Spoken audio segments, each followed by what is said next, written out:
Hello friends, welcome to Devanshika stories world. ఇప్పుడు మీరు వినబోతుంది భార్యాభర్తల గిల్లి కజ్జాలు స్టోరీలోని 8వ భాగం. గౌతమ్ నందుకి కోపం వచ్చిందని అర్థమై వెంటనే తన చేయి పట్టుకుని, ఐఆమ్ సారీ నందు, ఏదో ఫ్రస్ట్రేషన్లో నీ మీద అరిచేశాను, రియల్లీ సారీ, నువ్వింత బాధపడతావు అనుకోలేదు అని బాధగా అంటాడు. నందు గౌతమ్ తన చేయి పట్టుకున్నా కనీసం తన వైపు తిరగకుండానే తన చేయి విడిపించుకొని వెంటనే బయటికి వెళ్ళిపోయి డైనింగ్ టేబుల్ దగ్గరికి వెళ్ళి కిచెన్లో ఉన్న డిషెస్ అన్నీ తెచ్చి పెడుతూ ఉంటుంది. గౌతమ్ అసహనంగా నందు వెనకే వెళ్ళి, ఏమైంది నందు, ఎందుకు నాతో మాట్లాడటం లేదు అని అడుగుతాడు. నందు అయినా మాట్లాడకుండా తన పని తాను చేసుకుంటూ ఉంటే గౌతమ్ కోపంగా నందుని తన దగ్గరికి లాక్కొని తన కౌగిలిలో బంధించి, ఎందుకు నందు నాతో మాట్లాడటం లేదు, అసలు నా వైపు కూడా చూడటం లేదు, ఏమైంది అని అడుగుతుంటే నందు గౌతమ్తో మాట్లాడకుండా తన కౌగిలి నుంచి విడిపించుకోవటానికి గింజుకుంటూ కనీసం గౌతమ్ వైపు చూడను కూడా చూడదు. నందు అలా చేస్తుంటే గౌతమ్కి కోపం వచ్చి తన బుగ్గలు గట్టిగా పట్టుకొని పైకి లేపి, నా వైపు చూడు నందు, ఎందుకు నాతో మాట్లాడటం లేదు, ముందు అది చెప్పు అని కోపంగా అడుగుతాడు. నందు అయినా కళ్ళు కిందకి దించి గౌతమ్ వైపు చూడకుండా, నేనంటే నీకు ఇష్టం లేదు కదా గౌతమ్, నీతో మాట్లాడితే నీకు నచ్చుతుందో లేదో అని నేనే మాట్లాడటం లేదు, ముందు భోజనం చేయి అని చెప్పి బలవంతంగా గౌతమ్ కౌగిలి నుంచి విడిపించుకొని డైనింగ్ టేబుల్ దగ్గర కూర్చొని భోజనం పెట్టుకుంటూ ఉంటే గౌతమ్ కోపంగా నందు వైపు చూస్తూ ఉంటాడు. నందు అది గమనించి, నువ్విప్పుడు నాతో మాట్లాడకుండా భోజనం చేయకపోతే నేను భోజనం చేయకుండా ఇక్కడి నుంచి వెళ్ళిపోతాను గౌతమ్, ఇది నీకు ఇష్టమైతే చెప్పు, ఇప్పుడే వెళ్ళిపోతాను అని కోపంగా అంటుంది. గౌతమ్ వెంటనే కోపంగా వచ్చి చైర్లో కూర్చోగానే నందు తనకి కూడా వడ్డించి ఏడుపు వస్తుంటే కష్టంగా ఆపుకుంటూ ఒక్కో ముద్ద మింగుతూ ఉంటుంది. గౌతమ్ తింటూ నందు వైపు చూస్తూనే నందు అలా కష్టంగా తినటం చూసి తన మాటల వల్ల ఎంత హర్ట్ అయిందో అర్థమవుతూ ఉంటే బాధగా తినాలని అనిపించక వెంటనే తింటున్న ప్లేట్లోనే చేయి కడిగేసుకుని నందు దగ్గరికి వెళ్ళటానికి పైకి లేస్తాడు. నందు అది గమనించి వెంటనే తను కూడా చేయి కడుక్కొని గౌతమ్కి మాట్లాడే ఛాన్స్ ఇవ్వకుండా గబగబా మరొక బెడ్రూమ్లోకి వెళ్ళి డోర్ లాక్ చేసి బెడ్ మీద పడిపోయి తన కడుపు మీద చేయి పెట్టుకొని ఏడుస్తూ ఉంటుంది. గౌతమ్ నందు అలా వెళ్ళిపోవటం చూసి అది వాళ్ళ రూమ్లోకి కాకుండా వేరే బెడ్రూమ్లోకి వెళ్ళటం చూసి తన వెనకే వెళ్ళి డోర్ కొడుతూ, నందు ఓపెన్ ద డోర్ ప్లీజ్, మనం కూర్చొని మాట్లాడుకుందాం, నేను నీతో అలా మాట్లాడి ఉండకూడదు, ఐఆమ్ సారీ, ఐఆమ్ రియల్లీ సారీరా, ప్లీజ్ నందు డోర్ ఓపెన్ చేయి అని కంటిన్యూస్గా డోర్ కొడుతూ ఉంటాడు. నందు కష్టంగా ఏడుపు ఆపుకుంటూ, ప్లీజ్ గౌతమ్, నన్ను ఈ నైట్కి ఒంటరిగా వదిలే, నేను ఒంటరిగా ఉండాలి అనుకుంటున్నాను, ప్లీజ్ ఇక్కడి నుంచి వెళ్ళిపో అని కష్టంగా ఏడుపు ఆపుకుంటూ బొంగురుపోయిన గొంతుతో అంటుంది. గౌతమ్ అది విని, నందు ప్లీజ్ రా, నేను చెప్పేది విను, నువ్వు నా పక్కన లేకపోతే నాకు ఏమీ తోచదు, ప్లీజ్ డోర్ ఓపెన్ చేయి అని అంటూ ఉండగానే, ప్లీజ్ గౌతమ్, ఇప్పుడు నువ్వు నీ రూమ్లోకి వెళ్ళి పడుకో, నన్ను డిస్టర్బ్ చేయకు అని చాలా బాధగా అడుగుతుంది నందు. గౌతమ్ కూడా ఇక నందుని కదిలించలేక, ఐఆమ్ రియల్లీ సారీ నందు, నేను అలా మాట్లాడి ఉండకూడదు, ప్రశాంతంగా నిద్రపో, ఏది ఆలోచించకు, నేను ఏమీ కావాలని అనలేదు, జస్ట్ కోపంలో అనేశాను, అవన్నీ పట్టించుకొని నువ్వు ఇలాగే ఏడుస్తూ ఉంటే నేను తట్టుకోలేను, నేను బయట సోఫాలో పడుకున్నాను, మనం రేపు ఉదయం మాట్లాడుకుందాం, గుడ్ నైట్ అని చెప్పి బయట హాల్లో ఉన్న సోఫాలో పడుకొని నందు ఉన్న రూమ్ వైపు చూస్తూ నందు ఎప్పుడు డోర్ తీస్తుందా అని ఎదురు చూస్తూ ఉంటాడు. నందు ఏడుస్తూ, నువ్వు అన్నప్పుడు గుర్తు రాలేదా గౌతమ్ ఈ మాటలన్నీ, ఎలా అన్నా నువ్వు అన్న మాటలు నా మనసుకి గుచ్చుకున్నాయి, ఇప్పుడు ఆ మాటలన్నీ నీ మనసులో నుంచి రాలేదు అంటే నేను ఒప్పుకోలేను, నేను నిన్ను అంత ఈజీగా క్షమించలేను గౌతమ్, నీ నుంచి అలాంటి మాటలు నేను ఎప్పుడూ ఎక్స్పెక్ట్ చేయలేదు అనుకుంటూ నిద్రపోతుంది. ఉదయాన్నే లేచిన నందు డోర్ తీసి బయటికి వచ్చేసరికి నందు రూమ్ బయటే చూస్తూ ఎప్పుడో ఉదయాన్నే నిద్రపోయిన గౌతమ్ సోఫా సరిపోక కాళ్ళు ముడుచుకొని పడుకొని నిద్రపోతూ ఉంటాడు. నందు గౌతమ్ వైపు ఒక్క క్షణం చూసి వెంటనే తన పనిలో పడిపోతుంది.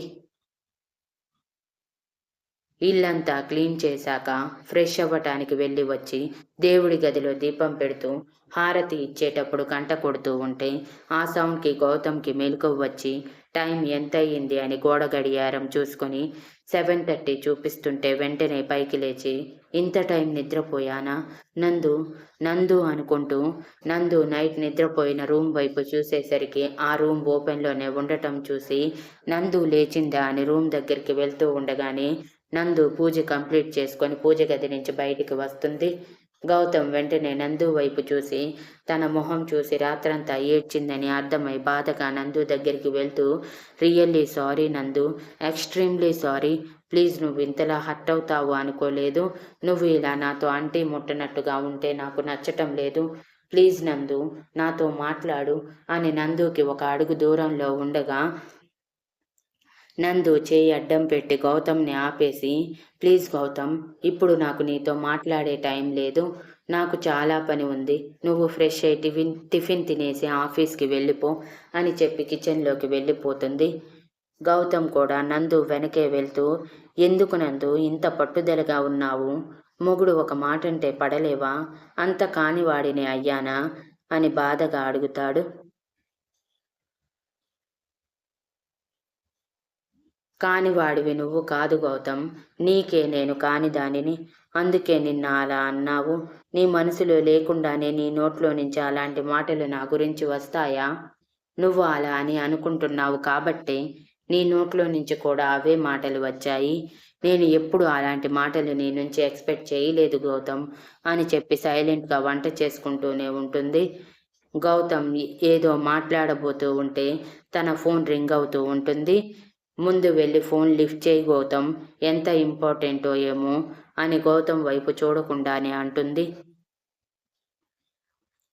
గౌతమ్ అసహనంగా వెళ్ళి ఫోన్ లిఫ్ట్ చేసి ఫోన్లో చెప్పిన మాటలు విని షాక్ అయ్యి వెంటనే హడావిడిగా బైక్ తీసుకొని బయటికి వెళ్ళిపోతాడు. గౌతమ్ అలా వెళ్ళిపోవటం చూసి ఎందుకు వెళ్ళాడో కూడా అర్థమై మిగిలిన పనులు చేసుకుంటూ నందు బిజీ అయిపోతుంది.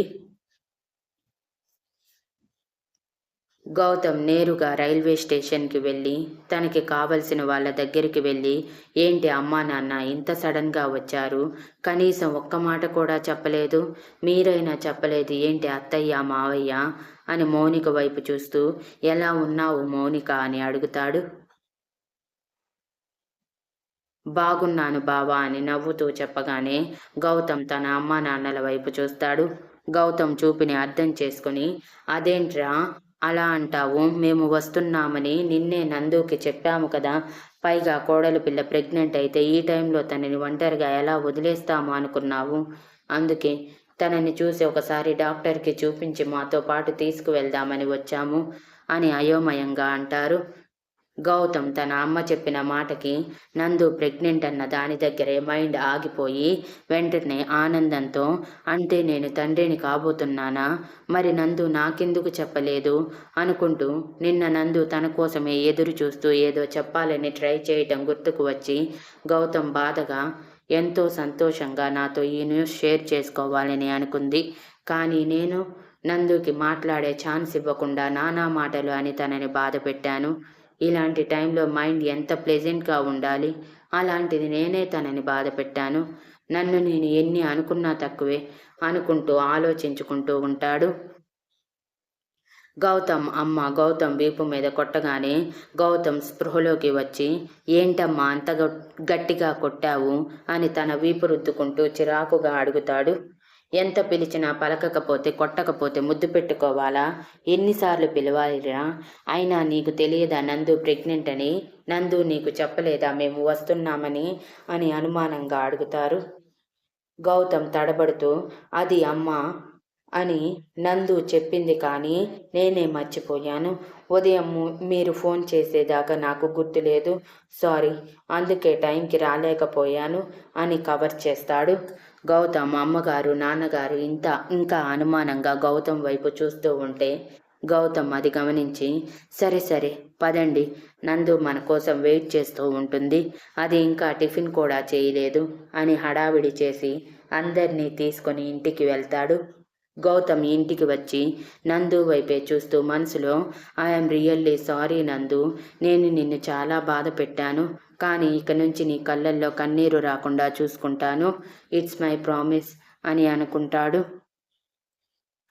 నందు అందరినీ ఆప్యాయంగా పలకరించి గౌతమ్ అమ్మగారు, నందు ఆరోగ్యం గురించి తెలుసుకొని, డాక్టర్ దగ్గరికి వెళ్ళావా నందు అని అడిగితే, ఈరోజు వెళ్ళాలి, అపాయింట్మెంట్ తీసుకున్నాను, ఆఫ్టర్నూన్ వెళ్దాం, గౌతమ్కి ఆఫీస్ ఉంది, అందుకే మీరు నేను వెళ్దాంలే అని నవ్వుతూ అంటుంది. గౌతమ్ వెంటనే, లేదు నందు, ఆల్రెడీ నేను 1 వీక్ లీవ్ చెప్పేశాను, ప్రాజెక్ట్ కూడా నిన్నే అయిపోయింది కాబట్టి వర్క్ కూడా అంత కాలేదు, నువ్వు నేను కలిసి హాస్పిటల్కి వెళ్దాంలే అని నవ్వుతూ అంటాడు. నందు అందరూ ఉన్నారని ఇక ఏం మాట్లాడలేక సైలెంట్గా సరే అని తల ఊపుతుంది. సరే పద నందు, ఇప్పటికే చాలా లేట్ అయ్యింది, నువ్వు కరెక్ట్ టైంకి భోజనం చెయ్యాలి, అసలే చాలా నీరసంగా ఉన్నావు కదా అని చెప్పి అందరినీ టిఫిన్కి రమ్మని అందరూ టిఫిన్ చేస్తుంటే గౌతమ్ స్వయంగా తనే నందుకి తినిపించటానికి నందు నోటిదాకా టిఫిన్ తీసుకువస్తాడు. నందు అందరి వైపు చూస్తూ నవ్వు నటిస్తూ, నువ్వు తిను గౌతమ్, నేను తింటాలే అని అంటున్నా గౌతమ్ బలవంతంగా, అవసరం లేదు, ఈ రోజు నుంచి నేనే నీకు తినిపిస్తాను అని నవ్వుతూ చెప్పి బలవంతంగా నందు నోట్లో టిఫిన్ పెడతాడు. నందు కూడా అందరూ ఉన్నారని సైలెంట్ అయిపోతుంది. అలా అందరూ టిఫిన్ చేసి సోఫాలో కూర్చోగానే, సరే నందు, నువ్వు రెస్ట్ తీసుకో, ఇలాంటి టైంలో ఎక్కువగా రెస్ట్ తీసుకోవాలి, దేని గురించి స్ట్రెస్ తీసుకోకూడదు, లేదంటే లోపల బేబీకి ప్రమాదం, ఈ టైంలో నువ్వు చాలా జాగ్రత్తగా ఉండాలి అని గౌతమ్ అమ్మగారు అంటారు. అవసరం లేదు అత్తయ్య, నేను ఫుల్ హెల్దీగా ఉన్నాను, నేను కూడా మీకు వంటలో హెల్ప్ చేస్తాను అని అంటుంది. గౌతమ్ కోపంగా పైకి లేచి, అవసరం లేదు, నువ్వు రెస్ట్ తీసుకో, అమ్మ అత్తయ్య వంట చేస్తారు అని చెప్పి నందుని 2 చేతుల్లోతో ఎత్తుకొని బెడ్రూమ్లోకి తీసుకువెళ్తూ ఉంటాడు. గౌతమ్ అలా చేస్తాడు అని ఊహించని నందు షాక్ అయ్యి, గౌతమ్, అందరి ముందు ఇలా చెయ్యొద్దు, ముందు నన్ను కిందకి దించు అని కోపంగా అంటుంది. గౌతమ్ కోపంగా నందు వైపు చూస్తూ, నోరు మూసుకుని ఉండు, నిన్నటి నుంచి చాలా ఎక్కువ చేస్తున్నావు, నీ పని రూమ్లోకి వెళ్ళాక చెప్తాను అని చెప్పి తమ బెడ్రూమ్లోకి తీసుకువెళ్ళి బెడ్ మీద పడుకోబెట్టి డోర్ క్లోజ్ చేసి తన హ్యాండ్స్ ఫోల్డ్ చేస్తూ కోపంగా నందు వైపే చూస్తూ తన దగ్గరికి వస్తూ ఉంటాడు. గౌతమ్ అంత కోపంగా తన వైపు చూస్తుంటే నందు అయోమయంగా గౌతమ్ వైపు చూస్తూ, ఏమైంది గౌతమ్, ఎందుకు ఇలా బిహేవ్ చేస్తున్నావు, నిన్నే అన్నావు కదా నేను నీకు అవసరం లేదని, మళ్ళీ ఇదంతా ఏంటి అని కోపంగా అడుగుతుంది. నిన్న నేను ఏదో ఫ్రస్ట్రేషన్లో ఒక మాట అంటే నువ్వు అది అంత సీరియస్గా తీసుకున్నావా నందు, మరి నువ్వు ప్రతిసారి నీకు అవసరమైన దానికోసం నా దగ్గర ప్రేమగా ఉంటావు కదా, అప్పుడు నేను ఎంత ఫీల్ అవుతానని నువ్వు ఆలోచించావా, ఎప్పుడు అలా ఆలోచించలేదు కదా, నాకు తెలుసు, నేను చిన్న మాట అంటేనే నువ్వు తట్టుకోలేకపోయావు, మరి నీ బిహేవియర్ పెళ్ళైనప్పటి నుంచి ఇంతే ఉంది, నేను ఎంత బాధపడి ఉంటాను, అది నువ్వు ఎందుకు ఆలోచించవు అని బాధగా అడుగుతాడు. పెళ్ళైనప్పటి నుంచి తన బిహేవియర్ గుర్తు చేసుకుని గౌతమ్ చెప్పినవన్నీ నిజాలే అని తన మనసు చెప్తున్నా అయినా కూడా బింకంగా, నేను నీకు ఏది తక్కువ చేయలేదు గౌతమ్, కానీ నువ్వు నన్ను అలా అనటం చాలా తప్పు, నేను ఈ విషయంలో చాలా హర్ట్ అయ్యాను, నువ్వు ఏదైనా చెప్పు, నేను మా అమ్మ వాళ్ళ ఇంటికి వెళ్ళిపోతున్నాను, ఇంకా ఎప్పటికీ ఇక్కడికి రాను, కనీసం నువ్వైనా ప్రశాంతంగా ఉండొచ్చు, నీ వాళ్ళకి ఏం చెప్పుకుంటావో చెప్పుకో అని కోపంగా అంటుంది. గౌతమ్ కోపంగా నందు కళ్ళల్లోకి సూటిగా చూస్తూ, ఇదేనా నీ లాస్ట్ మాట అని అడుగుతాడు. నందు గౌతమ్ కళ్ళల్లోకి చూడలేక తల పక్కకి తిప్పి అంతే అని అంటుంది.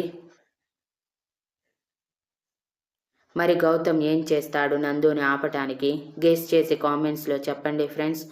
Thank you for listening and please like, share, comment and subscribe.